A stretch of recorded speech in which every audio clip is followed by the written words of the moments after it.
महाकारुणिक तथागत सम्यक संबुद्ध आणि भगवंतांनी उपदेश केलेला धम्म व श्रावक त्यांचा श्रावक संघ या तिन्ही रत्नांना सर्वप्रथम पंचांग प्रणाम. विश्वरत्न बोधिसत्व डॉक्टर बाबासाहेब आंबेडकर आणि माता रमाई यांना त्रिवार पंचांग प्रणाम. राष्ट्रपिता महात्मा फुले सावित्रीबाई फुले यांना त्रिवार पंचांग प्रणाम. आणि ज्या ज्या महामानवांनी लोकांचं कल्याण झालं पाहिजे, चांगलं झालं पाहिजे म्हणून आपलं आयुष्य खर्च केलं, मग ते कोणत्याही जातीबंध धर्माचे असो, त्या सर्वांना वंदन. या ठिकाणी या यूट्यूब व्हिडिओच्या माध्यमातून मी जे पुस्तक लिहिलेलं आहे बोधिसत्व ते सम्यक संबुद्ध या पुस्तकाची माहिती देणार आहे.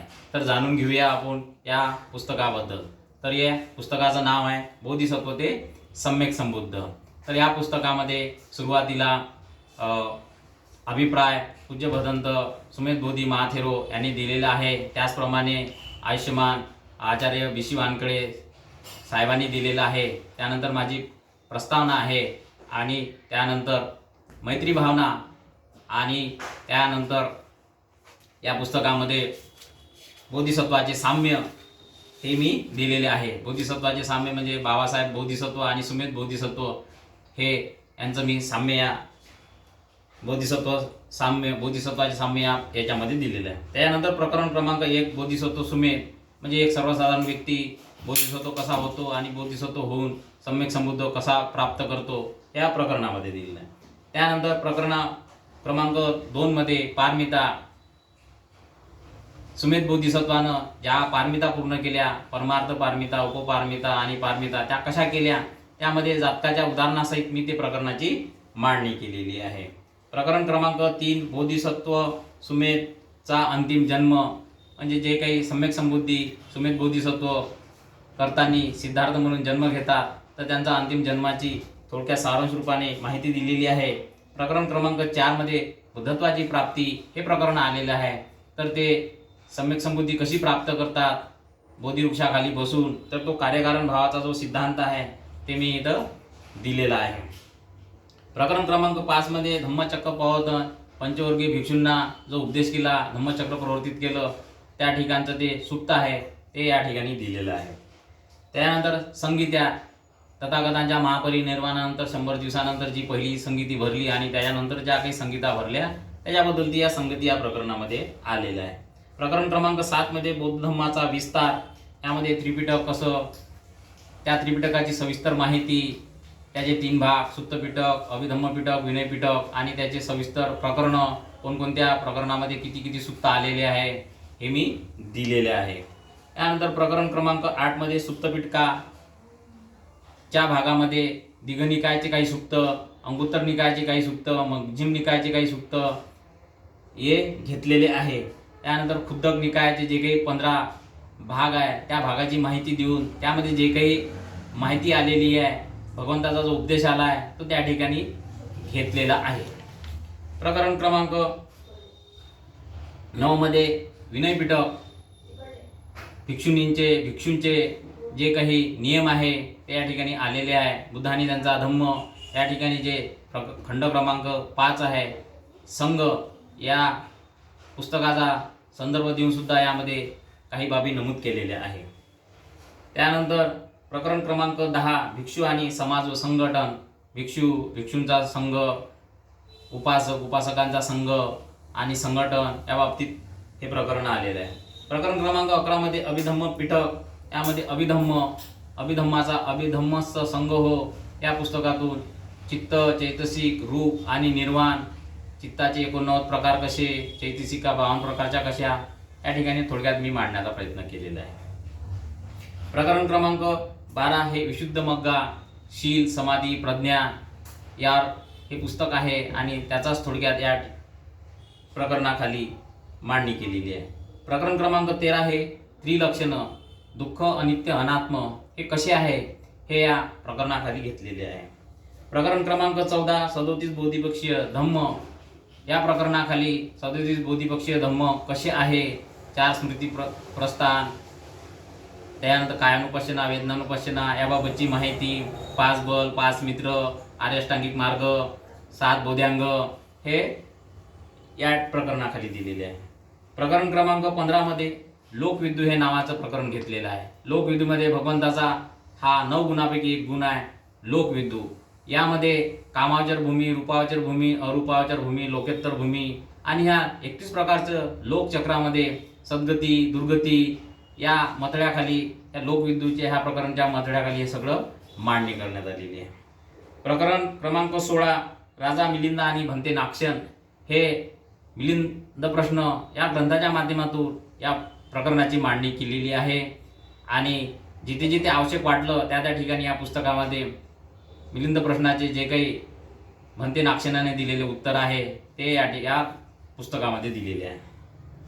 प्रकरण क्रमांक 17 भगवान बुद्ध आणि त्यांचा धम्म या मौलिक ग्रंथाचे महत्त्व. सगळ्यांनाच माहीत आहे, बाबासाहेबांनी आपल्याला बुद्ध आणि त्यांचा धम्म हा ग्रंथ लिहिलेला आहे आपल्यासाठी. ते त्या ग्रंथाचे महत्त्व काय आहे आणि त्या ग्रंथामध्ये जे काही बाबासाहेबांनी जे प्रकरण घेतलेले आहे, तर जे काही सूक्त घेतलेले आहे भगवंताचे ते कुठून वगैरे घेतलेले आहे ते वाचकांकरता सुलभ झाले पाहिजे याकरता ते या प्रकरणाखाली मांडणी केलेली आहे. प्रकरण क्रमांक 18 अनुत्तरो भगवान बुद्धाचा एक गुण आहे अनुत्तरो. तर हे जे काही 32 लक्षणं तथागतांना प्राप्त होतात तर ते कसे प्राप्त होतात, 32 लक्षणं काय आहे, काय एखाद्या व्यक्तीने केल्याने मनुष्याने केल्याने ते गुण आपल्याला लक्षणं मिळू शकतात, तर या प्रकरणामध्ये दिलेली आहे. त्यानंतर प्रकरण क्रमांक 19 आहे कर्मसिद्धांत. भगवान बुद्धाचा जो कर्मसिद्धांत आहे तर त्रिपिटकामध्ये अनेक ठिकाणी आपल्याला धम्मपदामध्ये, जातकामध्ये, काही सुक्तामध्ये आपल्याला मध्यम निकायामध्ये दिसून येतो. तर सगळं हे सुक्ताचं काय केलं मी एका ठिकाणी कर्मसिद्धांत या प्रकरणाखाली मी दिलेलं आहे. दान प्रकरण आहे, प्रकरण हे 20 आहे. या ठिकाणी सुद्धा दानाचे ज्या ज्या त्रिपिटकामध्ये वेगवेगळ्या ठिकाणी दानाची सुक्त आलेले आहे तर ते सगळं दानाचं एकाच ठिकाणी या दान प्रकरणामध्ये दिलेलं आहे. प्रकरण क्रमांक 21 हिंसा आणि अहिंसा. हिंसा कशाला म्हणतात, अहिंसा कशाला म्हणतात, तर हे बाबासाहेबांनी लिहिलेलं बुद्धाने त्याच्या धम्मामध्ये जो अहिंसेच्या प्रकरणाखाली आलेला काही भाग आणि त्रिपिटकामध्ये आलेला काही भागाची मी या ठिकाणी मांडणी केलेली आहे. प्रकरण क्रमांक 22 जन्म, पुनर्जन्म, मृत्यू आणि निर्वाण. निर्वाण कसं प्राप्त करता येते आणि जन्म, पुनर्जन्म, मृत्यू याचे काय प्रकार आहे या प्रकरणामध्ये दिलेले आहे. प्रकरण क्रमांक 23 जयमंगल अष्टगाथा. सगळ्यांना माहिती आहे आपण लग्न लावताना जयमंगल अष्टगाथा घेतो. तर त्या 8 विजय भगवंतांनी कसे प्राप्त केले आणि ते जसं नालागिरी हत्ती आहे आणि अंगुलीमाल आहे, चिंचा आहे, तर ह्या ज्या गाथा आहे तर त्या कोणत्या सुक्तामधून आलेल्या आहे त्या सविस्तर सुक्ताची मी मांडणी केलेली आहे आणि याच्यावर विजय कसा मिळवला त्याबाबतचं हे प्रकरण आहे. प्रकरण क्रमांक 24 महाकारुणिक. सगळ्यांनाच माहिती आहे भगवंत हे महाकारुणिक होते आणि त्यांची महाकारुणिकता कशी होती तर ते ज्या ज्या सुक्तामध्ये आलेल्या आहे ते या ठिकाणी मी घेतलेले आहे. प्रकरण क्रमांक 25 बुद्धाच्या काळामधील महत्त्वपूर्ण व्यक्तीचे चरित्र. ज्यांनी भगवान बुद्धासोबत जसे सारीपुत्त आहे, महामोगलायन आहे, अनाथ पिंडक आहे, पटाचारा आहे, जीवक आहे, तर यांची थोडक्यात सर्वांची मी माहिती या प्रकरणाखाली दिलेली आहे आणि त्यांनी धम्माचा प्रचार प्रसार, दिलेले दान या सगळ्या गोष्टींची इतंभूत माहिती थोडक्यात या प्रकरणाखाली आलेली आहे. प्रकरण क्रमांक 26 बुद्ध धम्म संघ.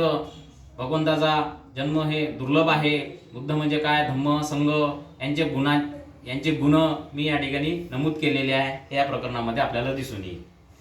प्रकरण क्रमांक 27 भगवान बुद्ध आणि आधुनिक विज्ञान आणि भगवान बुद्धाचा जो धम्म आहे त्याचा ताळमेळ कसा या मतळ्याखाली हे प्रकरण आलेले आहे. त्यानंतर प्रकरण क्रमांक 29 पुरीस धम्म सारथी.